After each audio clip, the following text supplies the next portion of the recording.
Shalom jemaat yang terkasih di dalam Tuhan. Sebelum memulai ibadah pada hari ini, kita mau belajar satu buah lagu yang akan menjadi lagu tema di bulan misi bulan Juli mendatang. Sebuah lagu dengan judul Menjadi Utusan. Kita akan menyanyikan bait pertama, bait kedua, kemudian refren, kemudian bait yang ketiga diakhiri dengan koda. Menjadi Utusan.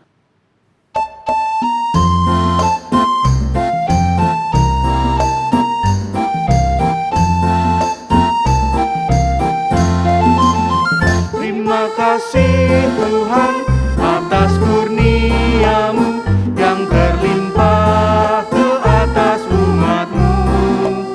Dan kami nikmati berkat dan rahmat-Mu, selamanya kasih setia-Mu. Walau tugas berat mengharang di jalan, menghalangi karya cinta kasih, bina iman kami, tempa niat kami, agar kami setia kepadamu. Kami siap Tuhan menjadi utusan, tentara kasih-Mu nan perkasa, menghadang bahaya, meretas rintangan, mewartakan cinta kasih-Mu. Moga kami tetap satu dalam Dikau, menciptakan dunia yang baru. Dan di akhir nanti satukanlah kami di rumah-Mu, surga yang abadi. Di rumah-Mu di surga yang abadi.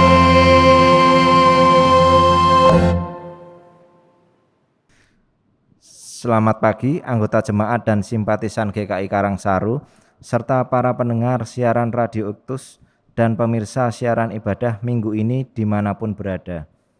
Berikut ini akan dibacakan wartalisan minggu ini.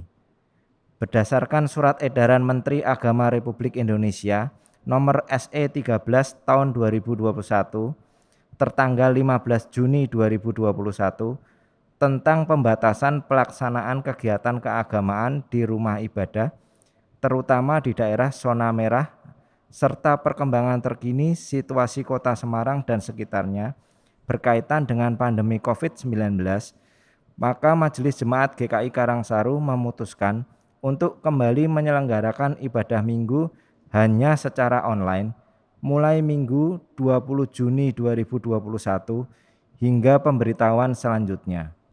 Mohon anggota jemaat dan simpatisan dapat memaklumi keputusan ini demi kebaikan bersama. Demikian wartalisan, selamat beribadah.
adalah di dalam nama Tuhan pencipta langit dan bumi. Amin. Tuhan beserta saudara. Dan beserta saudara juga. Bapak, Ibu, Saudara-saudari sekalian, tema ibadah minggu pada hari ini ialah roh yang berdoa bagi orang kudus. Terambil dari surat Roma pasal yang ke-8, ayatnya yang ke-26. Saudara sekalian, sebagai orang percaya, menjaga kekudusan hidup di hadapan Tuhan merupakan harga mati yang tidak bisa lagi ditawar. Hal ini muncul sebab Allah yang kita sembah adalah Allah yang kudus. Kita datang menyembah Allah yang kudus. Oleh karena Allah itu kudus, maka respon kita sebagai orang percaya ialah dengan menjaga kekudusan, mengejar kekudusan itu di dalam kehidupan kita. Maka dari sanalah kita akan beroleh perkenanan Tuhan. Namun saudara, dengan penuh kerendahan hati saat ini marilah kita datang ke hadapan Tuhan. Kita jujur dan terbuka, mengakui bahwa sering kali kita jatuh bangun di dalam mengikut Tuhan, di dalam menjaga kekudusan hidup kita.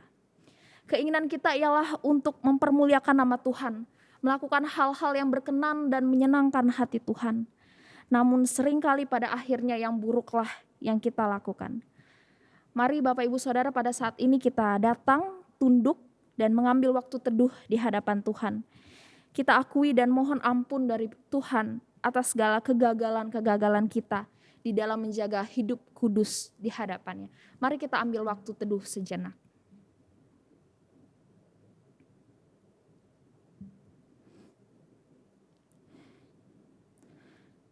Bapa Maha Kasih di dalam Kristus, pada pagi hari ini kami datang kepadamu Tuhan. Kami datang dengan kepala yang tertunduk malu sebab kami ini adalah orang-orang yang cemar. Orang-orang yang penuh dengan dosa. Kami tahu betul Tuhan bahwa Engkau adalah Allah yang kudus. Dan hidup yang kami jalani pada saat ini juga seharusnya hidup yang berpadanan dengan kekudusan-Mu. Namun seringkali kami gagal Tuhan untuk menjaga kekudusan hidup kami. Kami berjuang lagi untuk hidup kudus namun kami gagal lagi Tuhan. Kami berjuang lagi dan kami gagal lagi Tuhan. Betapa hal ini memperlihatkan bahwa kami ini adalah orang-orang yang lemah dan terbatas. Kegagalan kami memperlihatkan bahwa kami ini adalah orang-orang yang butuh belas kasihan Tuhan. Tanpa kekuatan daripada Roh-Mu yang kudus, maka kami tentu tidak akan dapat mengejar kekudusan itu Tuhan. Ampunilah kami. Kiranya dalam anugerah-Mu yang begitu besar itu, kami boleh dimurnikan dan dilayakan untuk datang ke hadirat Tuhan. Tuhan, kami bersyukur untuk anugerah pengampunan yang telah Engkau berikan kepada kami. Dan kiranya Engkau terus menolong kami untuk menjadi anak-anak-Mu yang terus dapat menjaga hidup kudus dan berkenan di hadapan-Mu. Terima kasih Bapa. Terpujilah nama-Mu, demi Kristus kami berdoa. Amin.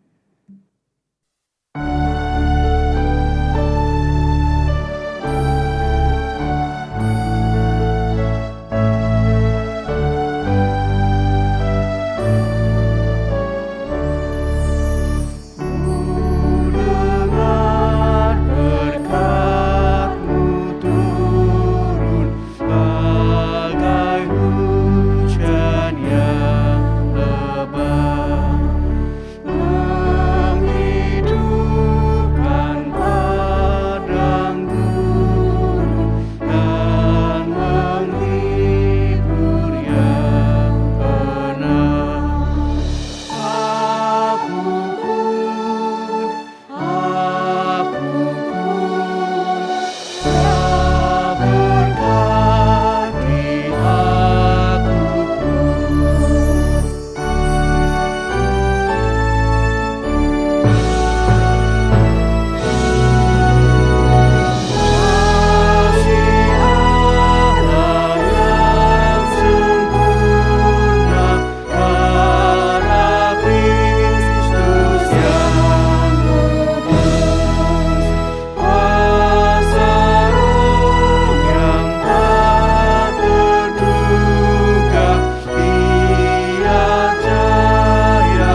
Bagi kita yang telah mengaku di hadapan Tuhan, dengarlah anugerah pengampunan dari Allah seperti yang tertulis dalam Yohanes 10 ayat yang 10 sampai dengan 11. Pencuri datang hanya untuk mencuri dan membunuh dan membinasakan. Aku datang supaya mereka mempunyai hidup dan mempunyainya dalam segala kelimpahan. Akulah gembala yang baik. Gembala yang baik memberikan nyawanya bagi domba-dombanya. Demikian anugerah dari Tuhan. Syukur kepada Allah, Damai Tuhan beserta kita. sekarang dan selamanya.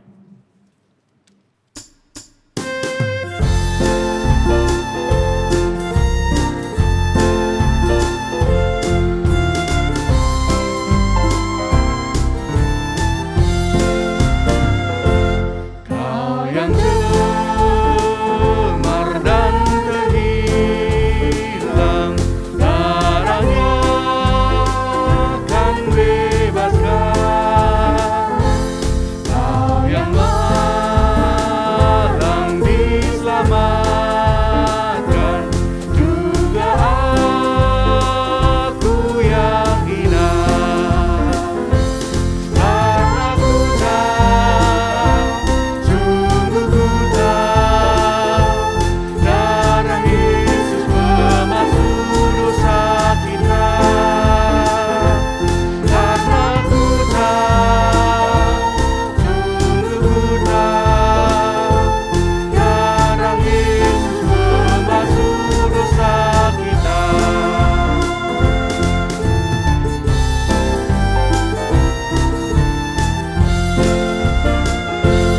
Dalam tiap pencobaan,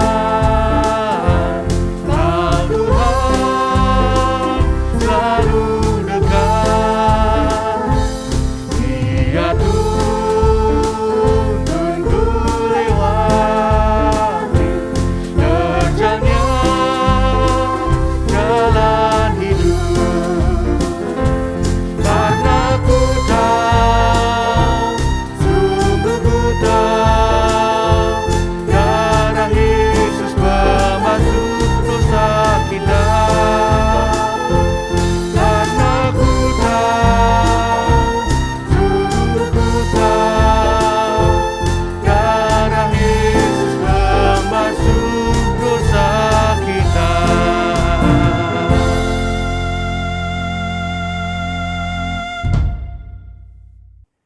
Shalom Bapak, Ibu, dan Saudara-saudara jemaat kekasih Tuhan. Pagi ini kita bersama-sama akan membaca dan merenungkan kebenaran firman Tuhan. Karena itu mari kita satukan hati kita di dalam doa, kita minta Tuhan pimpin dan tolong kita mengerti kebenaran firman-Nya. Mari kita berdoa. Bapa di dalam surga, kami bersyukur hari ini kami boleh kembali datang beribadah kepadamu.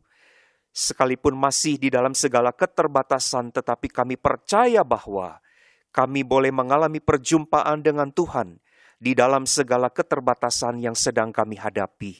Dan kami rindu pada hari ini Engkau boleh menyapa kami dengan kebenaran firman-Mu. Biarlah kiranya firman Tuhan boleh meneguhkan hati kami sebagai orang-orang percaya, supaya kami tekun menantikan penggenapan janji keselamatan yang Tuhan sudah kerjakan buat kami sekalian. Tuhan terangi hati dan pikiran kami, tolonglah kami di dalam segala kelemahan kami, supaya kami dapat mengerti kebenaran firman Tuhan. Kami berdoa di dalam nama Tuhan Yesus, Juru Selamat kami. Amin. Saudara-saudara, pembacaan Alkitab pada pagi hari ini terambil dari dalam surat Rasul Paulus kepada jemaat di kota Roma. Mari kita bersama membuka Roma pasalnya yang ke-8, ayatnya yang ke-17 hingga ayat yang ke-30. Roma pasalnya yang ke-8, ayat 17 hingga ayat yang ke-30, firman Tuhan akan saya bacakan demikian. Dan jika kita adalah anak, maka kita juga adalah ahli waris. Maksudnya orang-orang yang berhak menerima janji-janji Allah, yang akan menerimanya bersama-sama dengan Kristus, yaitu jika kita menderita bersama-sama dengan Dia, supaya kita juga dipermuliakan bersama-sama dengan Dia. Sebab aku yakin bahwa penderitaan zaman sekarang ini tidak dapat dibandingkan dengan kemuliaan yang akan dinyatakan kepada kita. Sebab dengan sangat rindu seluruh makhluk menantikan saat anak-anak Allah dinyatakan. Karena seluruh makhluk telah ditaklukkan kepada kesia-siaan, bukan oleh kehendaknya sendiri, tetapi oleh kehendak Dia yang telah menaklukkannya.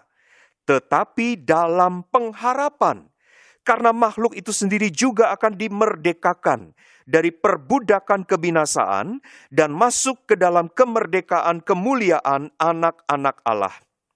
Sebab kita tahu bahwa sampai sekarang segala makhluk sama-sama mengeluh dan sama-sama merasa sakit bersalin.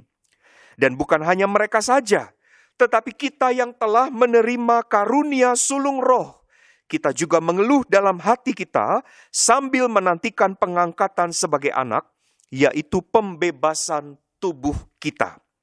Sebab kita diselamatkan dalam pengharapan, tetapi pengharapan yang dilihat bukan pengharapan lagi. Sebab bagaimana orang masih mengharapkan apa yang dilihatnya? Tetapi jika kita mengharapkan apa yang tidak kita lihat, kita menantikannya dengan tekun. Demikian juga Roh membantu kita dalam kelemahan kita. Sebab kita tidak tahu bagaimana sebenarnya harus berdoa. Tetapi Roh sendiri berdoa untuk kita kepada Allah dengan keluhan-keluhan yang tidak terucapkan.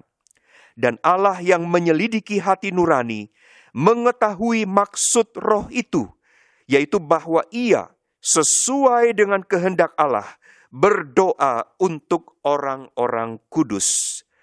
Kita tahu sekarang bahwa Allah turut bekerja dalam segala sesuatu untuk mendatangkan kebaikan bagi mereka yang mengasihi Dia, yaitu bagi mereka yang terpanggil sesuai dengan rencana Allah. Sebab semua orang yang dipilihnya dari semula, mereka juga ditentukannya dari semula untuk menjadi serupa dengan gambaran anaknya, supaya Ia, anaknya itu, menjadi yang sulung di antara banyak saudara. Dan mereka yang ditentukannya dari semula, mereka itu juga dipanggilnya. Dan mereka yang dipanggilnya, mereka itu juga dibenarkannya. Dan mereka yang dibenarkannya, mereka itu juga dimuliakannya. Sampai sedemikian pembacaan firman Tuhan. Kita yang berbahagia adalah yang membaca dan yang melakukan kebenaran firman Tuhan di dalam hidup kita. Haleluya.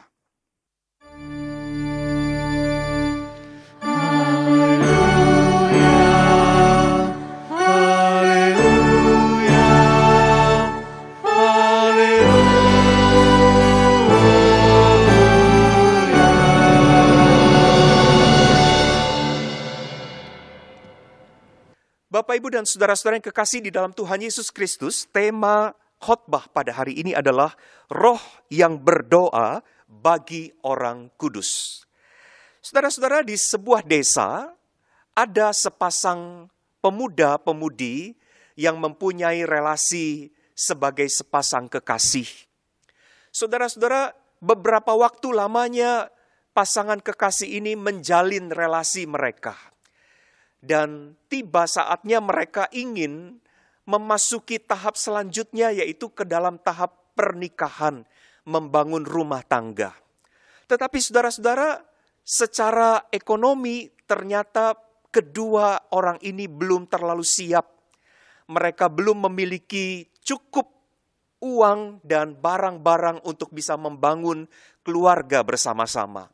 Oleh karena itu, saudara-saudara, akhirnya si pemuda itu berkata kepada kekasihnya bahwa ia berencana akan pergi ke kota untuk bekerja, untuk mengadu nasib, untuk mencari peruntungan dan rejeki di sana.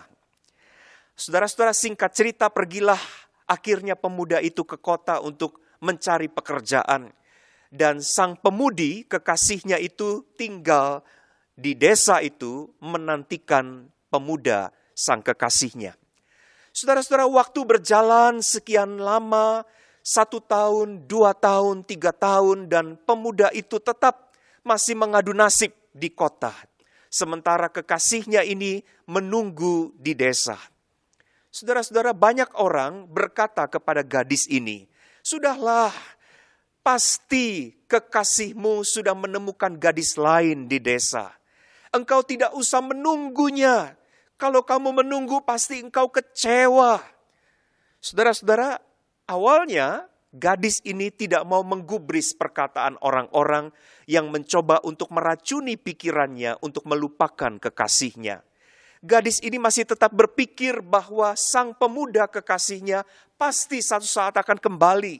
Sang pemuda tidak akan berpaling kepada gadis lain di kota.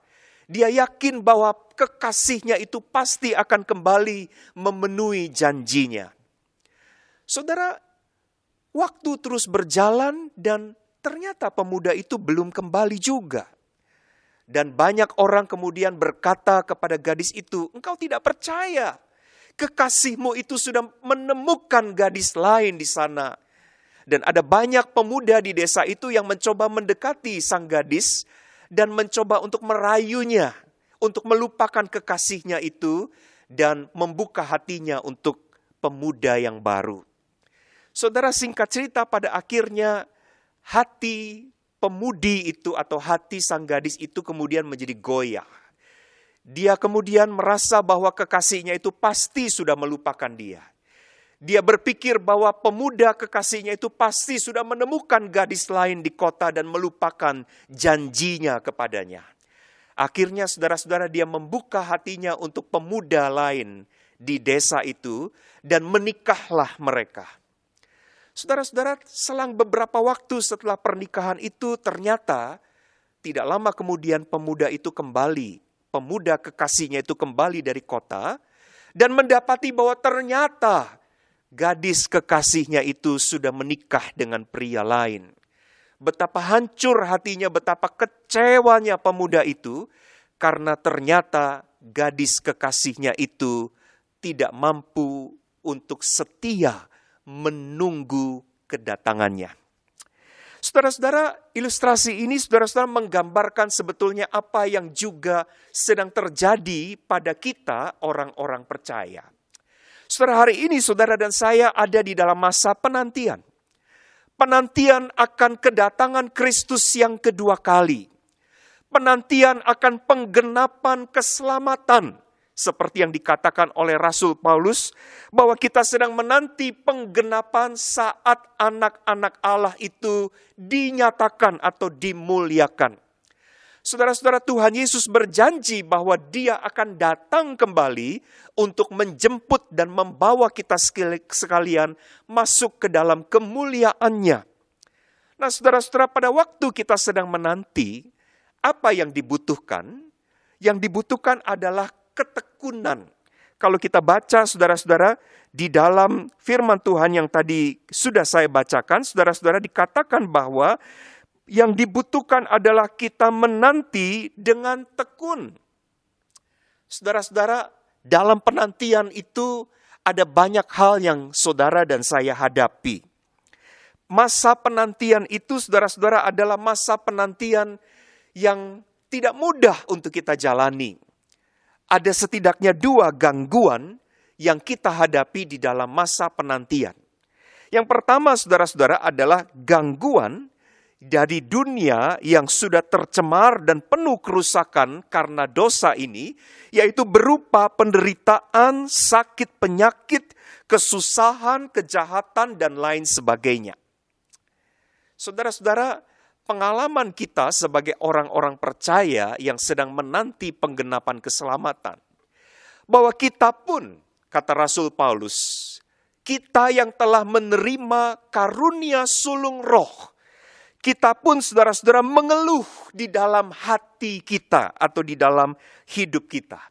Saudara, kata mengeluh yang dipakai oleh Rasul Paulus, saudara-saudara, di dalam ayatnya yang ke-23, di situ menyatakan atau menyiratkan bahwa saudara dan saya sebagai orang percaya tidak lepas dari pergumulan.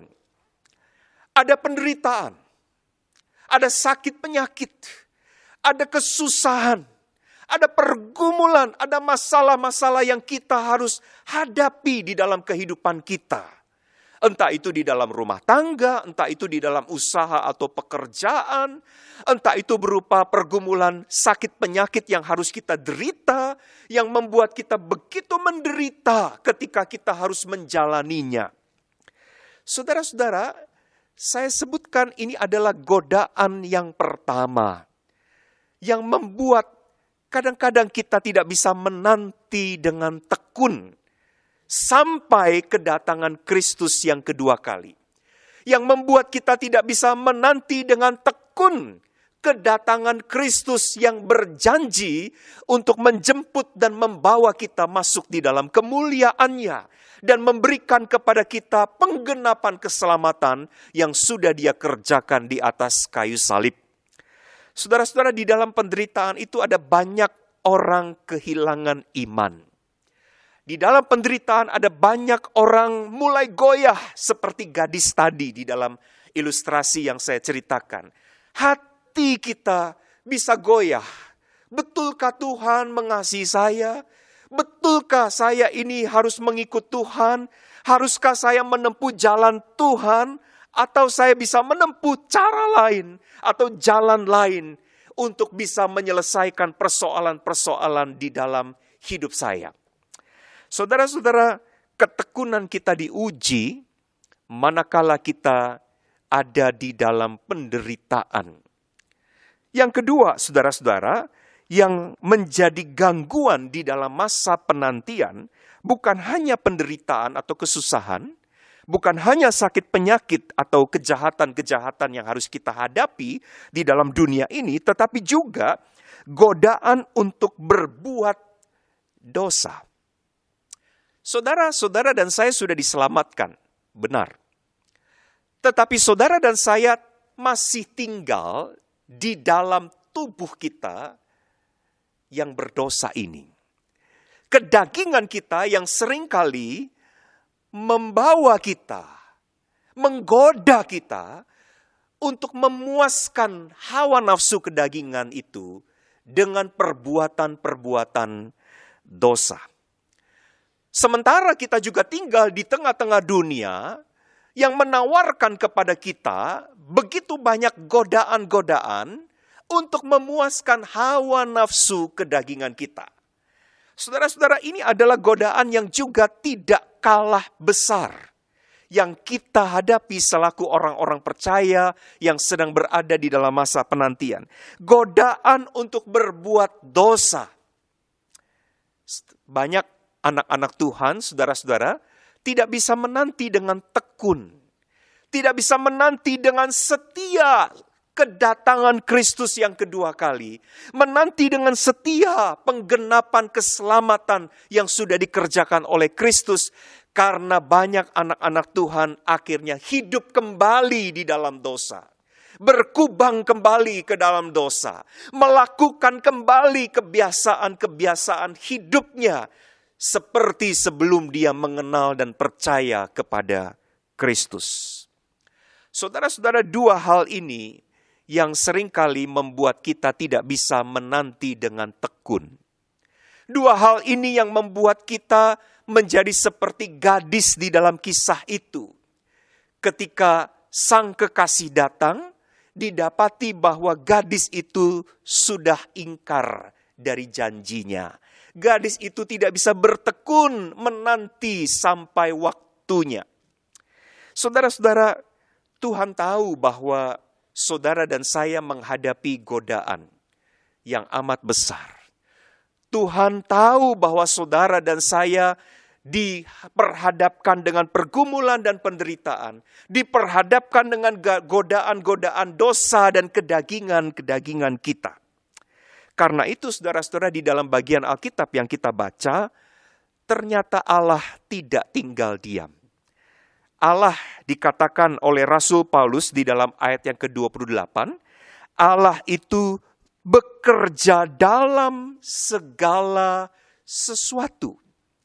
Allah bukan hanya Allah yang mengerjakan keselamatan untuk kita, tetapi Allah adalah pribadi yang turut bekerja, yang membuat bagaimana keselamatan yang sudah dikerjakan oleh anaknya di atas kayu salib itu menjadi efektif, menjadi betul-betul terpenuhkan di dalam hidup kita sebagai orang yang percaya kepadanya. Saudara, karena itu dikatakan Allah turut bekerja dalam segala sesuatu untuk mendatangkan kebaikan buat kita, yaitu bagi kita yang terpanggil sesuai dengan rencananya. Saudara, bagaimana cara Allah bekerja? Ini yang luar biasa, saudara-saudara.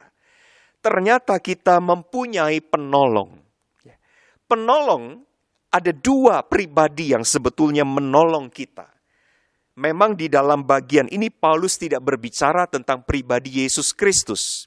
Tetapi di dalam bagian lain, di dalam Alkitab Perjanjian Baru, saudara-saudara, khususnya kita membaca bagian di mana Yesus Kristus adalah imam besar, agung.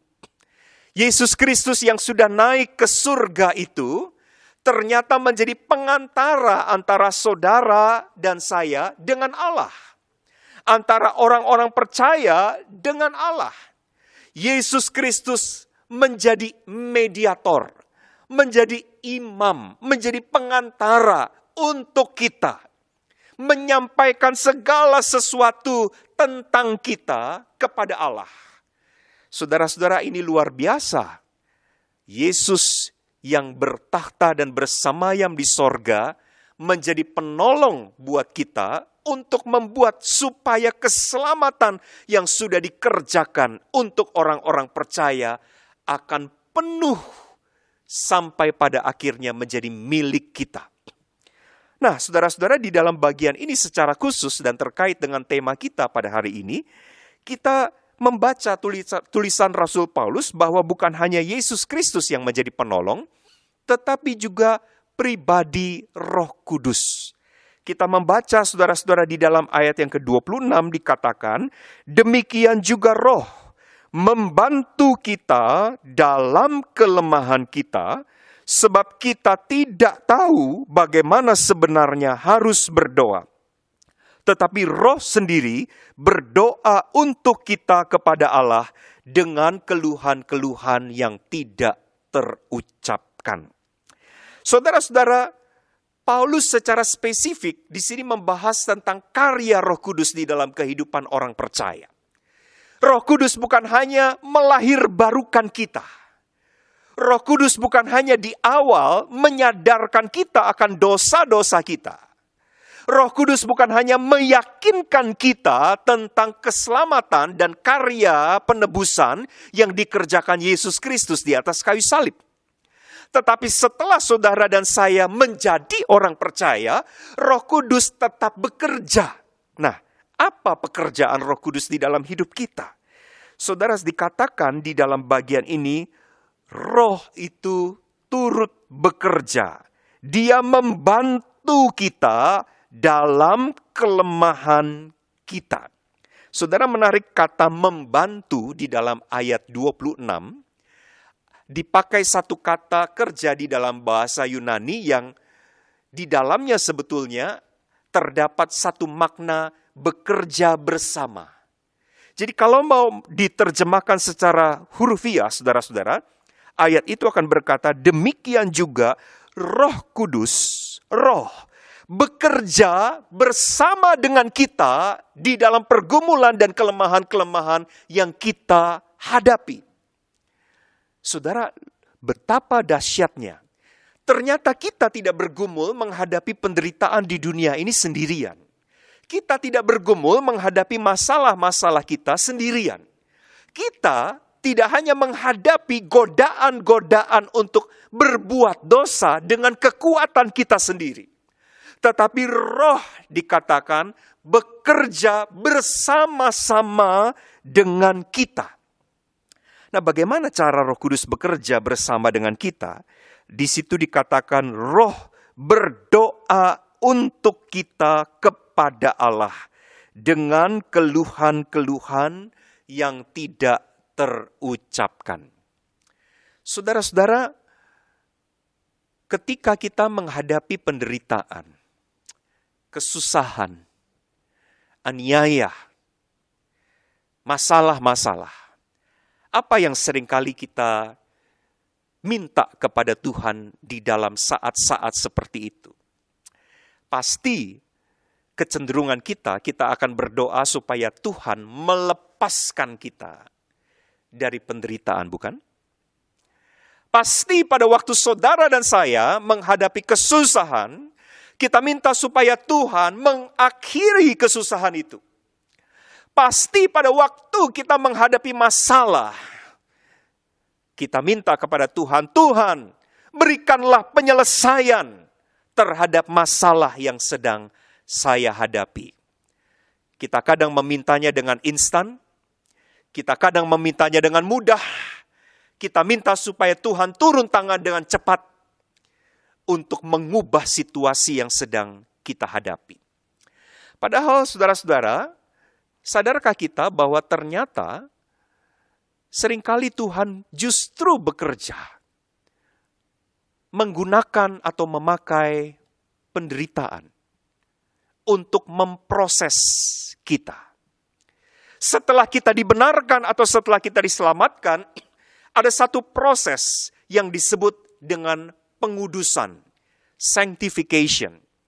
Dan di dalam proses pengudusan ini, sebelum kita pada akhirnya dimuliakan atau glorification, di dalam tahap pengudusan inilah Tuhan memurnikan.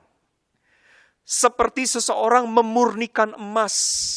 Seperti seseorang memurnikan sesuatu dan mengambil hal-hal yang tidak perlu, kotoran-kotoran atau bahan-bahan yang tidak perlu. Maka pemurnian di dalam tahap pengudusan ini seringkali dikerjakan oleh Tuhan dengan mengizinkan saudara dan saya masuk di dalam kesulitan, di dalam penderitaan, di dalam persoalan atau masalah-masalah. Supaya melalui semua itu, saudara-saudara, kita dimurnikan, kita dibentuk seperti apa yang Tuhan mau kerjakan di dalam hidup kita. Nah, saudara, masalahnya adalah ketika saudara dan saya berdoa, Tuhan tolong lepaskan saya. Tuhan angkat masalah ini. Tuhan akhiri segera persoalan ini. Maka saudara-saudara, kita minta jalan pintas, kita minta shortcut. Padahal sebetulnya lewat cara itulah saudara dan saya akan dibentuk dan dimurnikan oleh Tuhan. Permintaan kita untuk shortcut, saudara-saudara, yaitu jalan pintas, membuat kita tidak akan melewati jalan yang Tuhan sudah sediakan, yang akan membentuk kita menjadi sesuatu yang Tuhan harapkan. Saudara-saudara, ambil contoh saudara-saudara di dalam dunia olahraga. Kalau seseorang ingin membentuk otot dari tubuhnya, memang dia membutuhkan beban yang berat. Kalau seseorang, katakanlah binaragawan, dia hanya mengangkat beban seberat 5 kilogram, maka tidak akan terbentuk otot di dalam tubuhnya itu. Dibutuhkan beban yang lebih berat. Memang sakit, memang tidak enak, memang menderita, mengangkat beban sekian puluh kilogram. Tetapi dengan cara itulah saudara-saudara, otot dari tubuhnya itu akan terbentuk. Saudara, ada banyak cara Allah membentuk kita, tetapi ada cara yang tidak bisa digantikan untuk membentuk saudara dan saya menjadi satu pribadi seperti yang Dia inginkan. Dan seringkali cara itu adalah cara dengan mengizinkan kita melewati penderitaan, pergumulan. Karena itu saudara-saudara, Paulus mengatakan Roh Kudus berdoa untuk kita. Berdoa untuk kita supaya apa, saudara-saudara? Supaya ketika saudara dan saya mungkin mendoakan sesuatu sesuai dengan keinginan kita secara manusiawi, tapi Roh Kudus yang mengetahui segala sesuatu itu, Dia berdoa untuk kita supaya tetap kita menempuh jalan seperti yang Allah kehendaki. Saudara, Roh Kudus berdoa untuk kita supaya kita kuat menanggung penderitaan dan pergumulan dalam masa penantian akan penggenapan keselamatan. Saudara-saudara, berdoalah bukan supaya Tuhan mengangkat masalah kita. Berdoalah supaya Tuhan memberi kekuatan untuk menghadapi masalah-masalah di dalam hidup kita.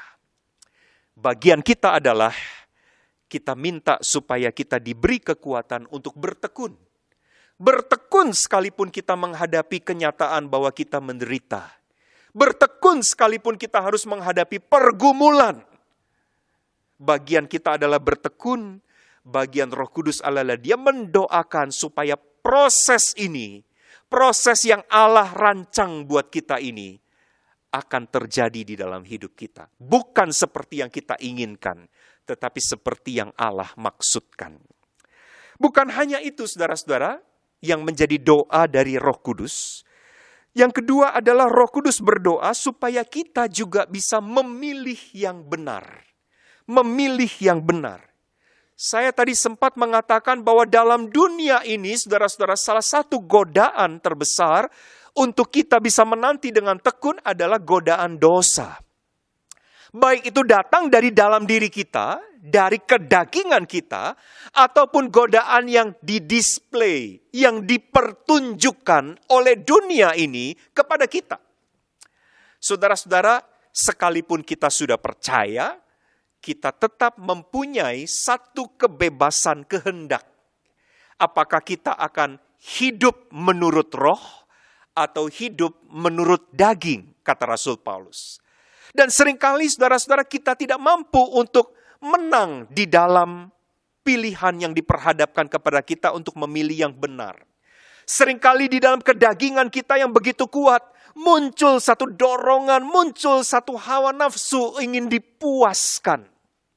Dan kita jatuh ke dalam dosa. Seringkali ketika kita melihat apa yang dunia sedang display atau pertontonkan kepada kita, membuat kita tergoda untuk memilih apa yang dunia tawarkan itu kepada kita. Saudara, ketika Paulus mengatakan roh berdoa untuk kita di dalam masa kita menanti penggenapan keselamatan, yaitu supaya saudara dan saya memilih yang benar. Roh Kudus bertekun berdoa supaya Anda dan saya dapat memilih yang kudus, memilih yang benar, memilih yang berkenan kepada Allah. Oleh karena itu, saudara-saudara, kalau sampai kita memilih yang benar, itu bukan semata-mata karena pilihan kita. Kalau sampai kita memilih yang kudus, itu bukan semata-mata karena kekuatan kita. Tetapi kita tahu di dalam hati kita ada Roh Kudus yang berdoa supaya kita ini sebagai anak-anak Tuhan, ketika diperhadapkan dengan pilihan-pilihan, kita memilih yang benar, kita memilih yang kudus. Nah, kalau Roh sudah berdoa buat kita supaya kita memilih yang kudus, maka bagian saudara dan bagian saya adalah supaya kita taat, supaya kita tekun untuk hidup di dalam kekudusan sampai Tuhan Yesus datang kembali. Saudara-saudara, biarlah kiranya kita didapati oleh Tuhan Yesus sebagai anak-anaknya yang tekun, yang setia, yang bahkan dikatakan di dalam ayat 17, yang akan menerima janji-janji Allah sebagai ahli waris, yaitu kita yang menderita bersama-sama dengan Dia, dan pada akhirnya kita akan dipermuliakan juga bersama-sama dengan Kristus. Amin. Mari kita berdoa. Kami bersyukur Tuhan untuk firman-Mu yang boleh kami renungkan pada hari ini. Kami mohon Tuhan meteraikan supaya kami dimampukan untuk bertekun, menantikan kedatangan-Mu dan menantikan penggenapan keselamatan sampai pada pemenuhannya.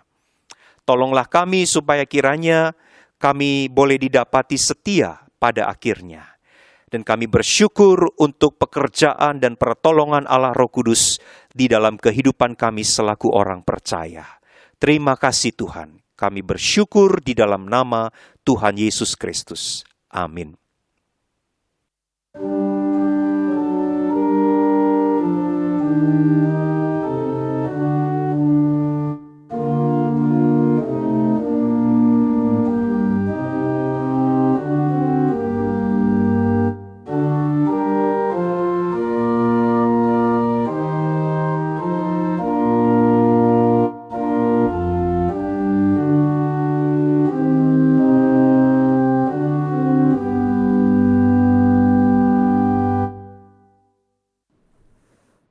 Marilah dengan berdiri, bersama dengan umat Allah di masa lalu, masa kini dan masa depan, mengingat pengakuan iman kita menurut pengakuan iman rasuli yang berbunyi demikian.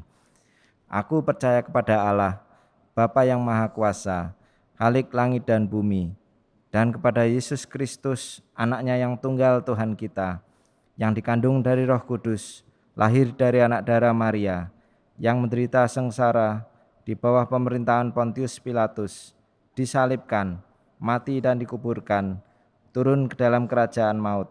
Pada hari yang ketiga, bangkit pula dari antara orang mati, naik ke surga, duduk di sebelah kanan Allah, Bapa yang Maha Kuasa, dan dari sana ia akan datang untuk menghakimi orang yang hidup dan yang mati.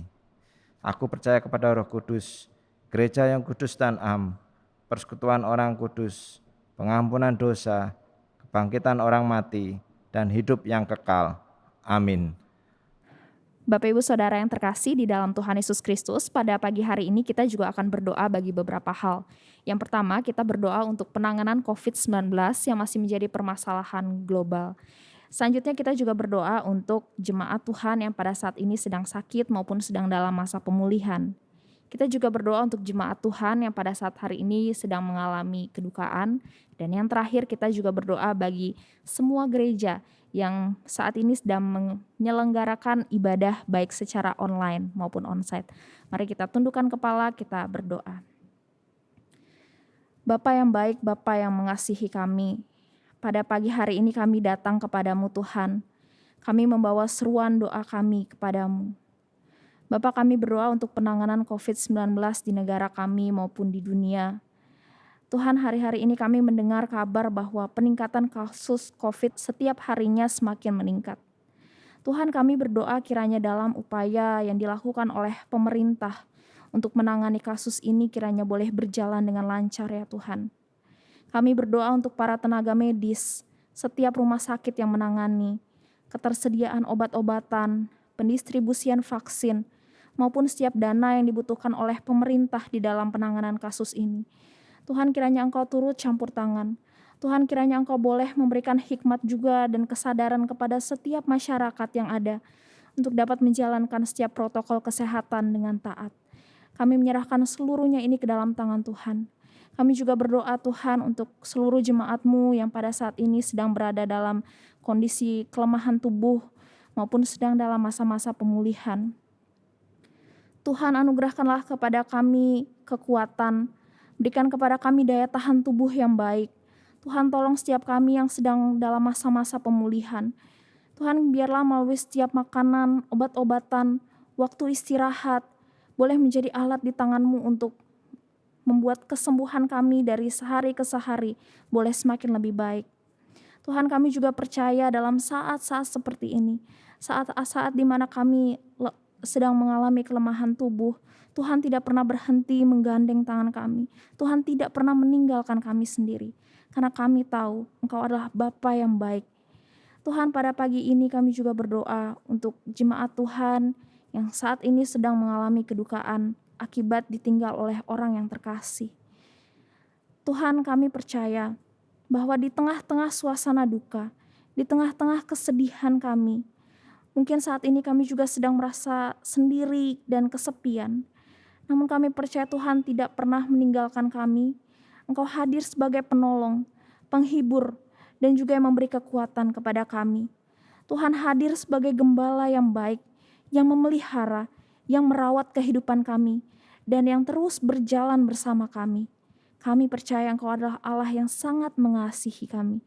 Dan harapan kami akan aman di dalam tangan-Mu ya Bapa.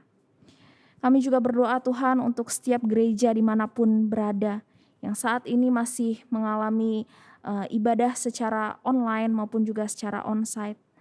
Tuhan, kiranya Engkau memberkati gereja-gereja-Mu ini. Engkau memelihara iman anak-anak-Mu ini Tuhan. Tuhan, berikanlah kepada kami hati yang haus dan rindu untuk mencari Tuhan.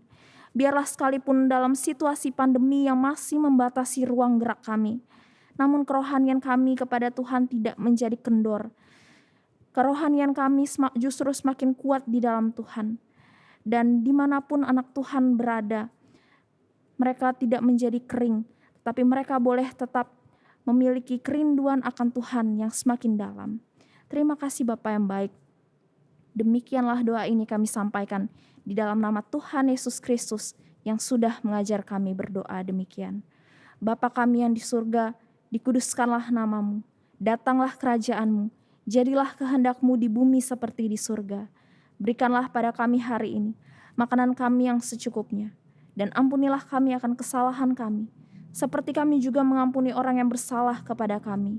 Dan janganlah membawa kami ke dalam pencobaan, tetapi lepaskanlah kami daripada yang jahat, karena Engkaulah yang punya kerajaan dan kuasa dan kemuliaan sampai selama-lamanya. Amin. Bapak, Ibu, saudara-saudari yang dikasihi Tuhan, Tuhan sudah mencurahkan berkat-Nya kepada kita. Marilah kita ungkapkan syukur atas berkat Tuhan dengan segala kerelaan hati kita. Dalam 2 Korintus 8 ayatnya yang ke-12 dituliskan, sebab jika kamu rela untuk memberi, maka pemberianmu akan diterima. Kalau pemberianmu itu berdasarkan apa yang ada padamu, bukan berdasarkan apa yang tidak ada padamu. Persembahan syukur dapat diberikan dengan memasukkan ke kotak persembahan yang ada di pelataran Gedung Maranatha atau melalui rekening GKI Karangsaru Semarang. Marilah kita bawa kepada Tuhan persembahan syukur yang telah kita persiapkan. Kita berdoa. Bapa yang baik, kami sungguh mengucap syukur atas kasih karunia Tuhan sehingga di tengah-tengah keterbatasan kami masih boleh datang beribadah di hadapan-Mu.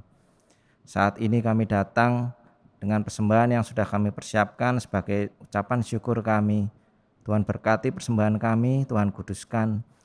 Tuhan juga berkati setiap kami yang akan mempergunakannya. Berikan kami hikmat bijaksana supaya kami boleh mengelolanya dengan bertanggung jawab dan benar di hadapan-Mu. Di dalam nama Tuhan Yesus Kristus kami sudah berdoa, mengucap syukur. Amin.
Marilah kita memohon berkat Tuhan.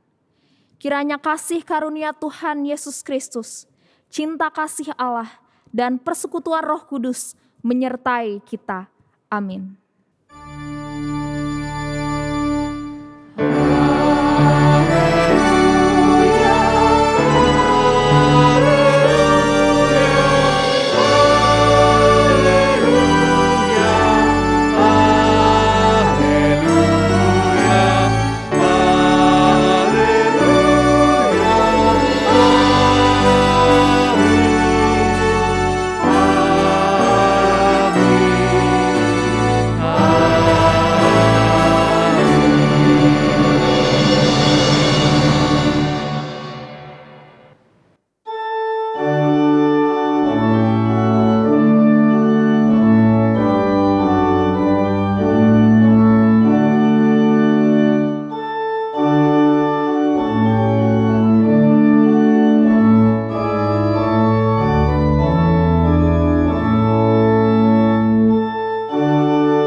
garam bagi dunia.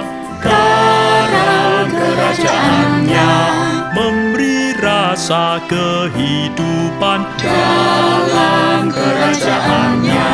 Mari memberi pengampunan, mari membawa damai, wujudkanlah keadilan di dalam kota Allah.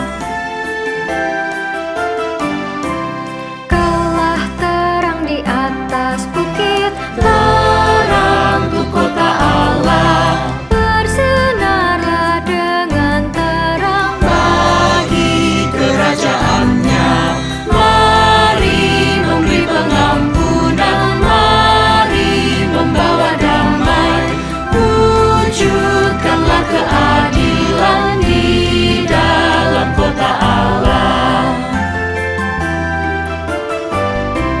Kaulah benih di dalam dunia, Benih kerajaannya pengampunan keadilan. dalam kerajaannya.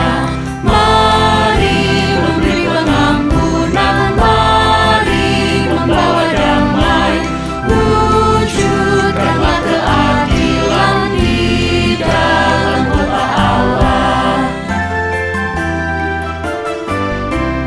kita ini para musafir, Duta kerajaannya, berjalanlah dengan cinta. cinta kerajaannya. Mari memberi pengampunan, mari membawa damai, wujudkanlah keadilan di dalam kota Allah. Kita umat pilihan Allah,